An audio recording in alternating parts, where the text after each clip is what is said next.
नमस्कार बच्चों, कैसे हैं आप सभी। आशा है आप घर पर सुखी, खुश और स्वस्थ होंगे।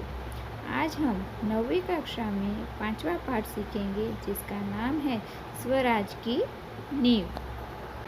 इस पाठ के लेखक हैं श्री विष्णु प्रभाकर जी।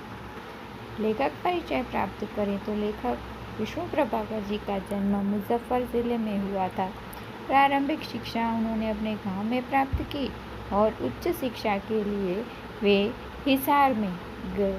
कई वर्षों तक पंजाब सरकार की सेवा की और उसके बाद दिल्ली आ गए और तब से दिल्ली रहकर पूर्ण समय के लिए साहित्य सेवा में लग गए। उन्होंने कई सारे उपन्यास, नाटक, जीवनियाँ, संस्मरण, रेखाचित्र आदि लिखे हैं। तो उनकी कुछ रचनाओं की बात की जाए तो सबसे पहले हम बात करेंगे ढलती रात, स्वप्नमयी। ये 2 उपन्यास हैं। संघर्ष के बाद कहानी संग्रह है। नव प्रभात, डॉक्टर, ये 2 नाटक हैं। प्रकाश और परछाइयाँ, 12 एकांकी, अशोक, ये एकांकी संग्रह है। जाने अनजाने, संस्मरण और रेखाचित्र है। आवारा मसीहा, शरद चंद्र की जीवनी है। उन्होंने बहुत सारे नाटक निर्देशित भी किए हैं, यानी कि नाटक स्टेज के ऊपर प्रदर्शित किए हैं। तो ऐसा ही एक एकांकी जिसे नाम दिया है स्वराज की नींव, आज हमारे सामने रखा गया है इस पुस्तक के अंदर। तो इस पुस्तक के अंदर एकांकी स्वराज की नींव की बात करें तो यहाँ पर स्वतंत्रता संग्राम यानी कि 1857 के अंदर लक्ष्मीबाई के त्याग और संघर्ष का वर्णन किया गया है। स्वराज की नींव रखने में स्त्रियों की भी महत्वपूर्ण भूमिका रही थी, यानी आज़ादी के समय स्त्रियों ने भी अपना योगदान दिया था। प्रस्तुत एकांकी के पात्र स्वराज की नींव के पत्थर हैं, यानी कि स्वराज हमें आज़ादी मिली उसमें नींव के पत्थर, यानी कि जिसे हम गुजराती में पाया कहते हैं, इंग्लिश में हम जिसे बेस कहते हैं, उसके पत्थर, अगर बेस ना हो तो इमारत खड़ी नहीं हो पाती।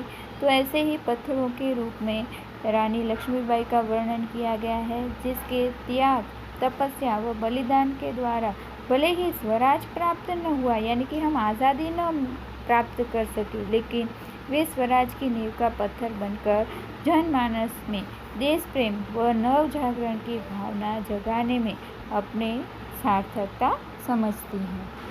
सबसे पहले पात्रों का परिचय प्राप्त करें तो पहला नाम लिखा है रानी लक्ष्मीबाई, फिर उसके बाद है मुंदर, तात्या टोपे का हम वर्णन करेंगे यहाँ पर, जूही, रघुनाथ राव और सेना नायक। ये 6 पात्र हैं और एकांकी के रूप में, नाटक के रूप में यहाँ पर यह प्रस्तुत किया गया है। देखिए पाठ में, रंगमंच पर युद्ध का दृश्य अंकित किया जा सकता है, यानी कि अगर आप ये स्टेज पर परफॉर्म करना चाहें तो आप कर सकते हैं। यानी ये कहा गया है कि स्टेज पर सबसे पहले युद्ध का दृश्य खड़ा करना होगा। कैंप कहीं पास ही लगाया हुआ है। महारानी लक्ष्मीबाई के तंबू का एक भाग दिखाई देता है। पर्दा उठने पर महारानी लक्ष्मीबाई अपनी सखी जूही के साथ उत्तेजित अवस्था में मंच पर प्रवेश करती हैं। दोनों लाल कुर्ती के सैनिकों की वेशभूषा में इस तरह दोनों स्टेज पर उपस्थित हुई हैं, रानी लक्ष्मीबाई और उनकी सखी जिसका नाम दिया है जूही। लक्ष्मीबाई कहती हैं, मेरे देखते देखते क्या से क्या हो गया जूही। झांसी, कालपी, ग्वालियर कहाँ गई, परंतु मंजिल है कि पास आकर भी हर बार दूर चली जाती है। स्वराज को आते हुए देखती हूँ, परंतु दूसरे ही क्षण मार्ग में हिमालय अड़ जाता है। यानी कि यहाँ पर झांसी की रानी लक्ष्मीबाई वर्णन करती है कि मैं स्वराज यानी आज़ादी को प्राप्त करते हुए देखती हूँ, लेकिन अचानक एक ही क्षण में पता नहीं कोई रोड़ा, कोई हिमालय, कोई तकलीफ सामने खड़ी हो जाती है। उसे पास करती हूँ तो महासागर की डरावनी लहरें थपेड़े मारने लगती हैं। उनसे जूझती हूँ तो नाविक सो जाते हैं। देखो जूही, उधर क्षितिज पर देखो, कैसी लपलपाती हुई लपटें उठ रही हैं। सारा आकाश धूम घटाओं से छाया हुआ है। प्रलय की भूमिका है, लेकिन राव साहब हैं कि रक्तमंडल की छाया में ऐशो आराम में मशगूल हैं। यहाँ पर रानी लक्ष्मीबाई वर्णन करती हैं कि मैं स्वराज के जितने नज़दीक जाती हूँ, पता नहीं कोई न कोई अड़चन मेरे सामने आ जाती है। आवेश में आते आते सहसा मौन हो जाती है। जूही कुछ कहने के लिए मुंह खोलती है कि महारानी फिर बोल उठती है। जूही जूही, मैंने प्रतिज्ञा की थी कि मैं अपनी झांसी नहीं दूंगी, लेकिन झांसी हाथ से निकल गई। जूही सहसा तीव्र होकर, नहीं नहीं, झांसी हाथ से नहीं निकली। मैं अपनी झांसी नहीं दूंगी। मैं अकेली हूँ, लेकिन उससे क्या, मैं अकेली ही झांसी लेकर रहूंगी। जूही यानी रानी लक्ष्मीबाई की सहेली उनसे बात करते हुए जवाब देती है, कौन कहता है आप अकेली हैं महारानी? आप तो गीता पढ़ती हैं, फिर यह निराशा कैसी? लक्ष्मीबाई, मैं निराश नहीं हूँ। मैं जानती हूँ कि मैं झांसी लेकर रहूंगी, लेकिन क्या तुम नहीं जानती कि उस दिन बाबा गंगादास ने मुझसे क्या कहा था? जब तक हमारे समाज में छुआछूत और ऊंच नीच का भेद नहीं मिट जाता, तब तक हम विलास प्रियता को छोड़कर जनसेवा नहीं बन जाते। तब तक स्वराज नहीं मिल सकता। यह मिल सकता है केवल सेवा, तपस्या और बलिदान से। यहाँ लक्ष्मीबाई वर्णन करती हैं कि उन्हें कहा गया था गंगादास के द्वारा, बाबा गंगादास के द्वारा, कि जब तक छुआछूत और ऊंच नीच के भेदभाव नहीं मिटेंगे, हम सब एक होकर जन सेवा के लिए तैयार नहीं होंगे, अपने बलिदान नहीं देंगे, तब तक हमें स्वराज यानी आज़ादी नहीं मिलेगी। लक्ष्मीबाई बाबा गंगादास की बातें याद करती हैं। जूही कहती है, लेकिन महारानी, उन्होंने यह भी तो कहा था कि स्वराज प्राप्ति से बढ़कर है स्वराज की स्थापना के लिए भूमि तैयार करना, स्वराज की नींव का पत्थर बनना। सफलता और असफलता देव के हाथ में है, लेकिन नींव के पत्थर बनने से हमें कौन रोक सकता है? वह हमारा अधिकार है। यानी कि यहाँ पर जूही है वो रानी लक्ष्मीबाई से कहती है कि भले ही हम स्वराज प्राप्त न कर सकें, लेकिन हम नींव का पत्थर रखें।